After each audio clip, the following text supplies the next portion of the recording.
masyarakat harus cerdas menyikapi isu yang muncul saat pilkada.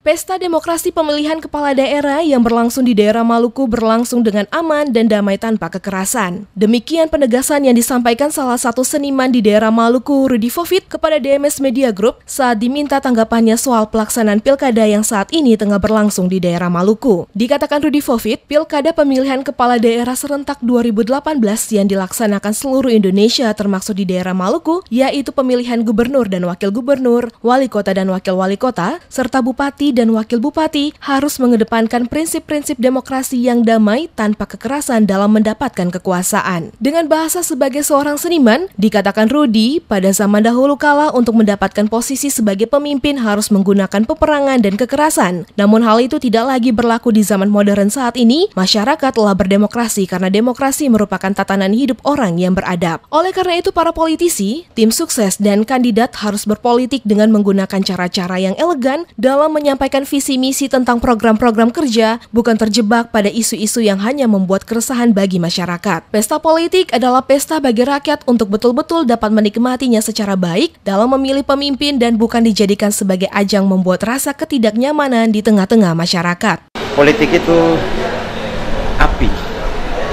api panas, tapi dia harus ada di tungku untuk bisa memasak.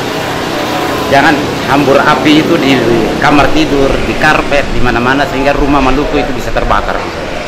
Jadi politisi harus berpolitik dengan santun, menggunakan cara-cara elegan, dan ya dalam semangat orang bersaudara, mari kita merayakan pilkada ini sebagai pesta sehingga tidak ada yang berdarah-darah. Pesta ini harus meriah, pesta ini harus sukses karena kita sedang memilih seorang pemimpin. Generasi muda harapannya? Ya generasi muda memanfaatkan ini supaya turut membuat keputusan, mencermati visi misi dan program prioritas para calon dengan kritis sekali, perhatikan baik-baik dan jangan gaduh saja. Orang muda tenang supaya turut membuat keputusan yang benar. Kehidupan orang basudara di Maluku yang saat ini begitu damai, kata Rudy, jangan lagi dihancurkan hanya karena kepentingan sesaat yang mengatasnamakan suku, ras, kelompok, golongan, dan agama tertentu. Masyarakat juga diminta melihat dan berpikir cerdas untuk lebih bijaksana, sehingga tidak ikut terjebak dalam kepentingan sesaat.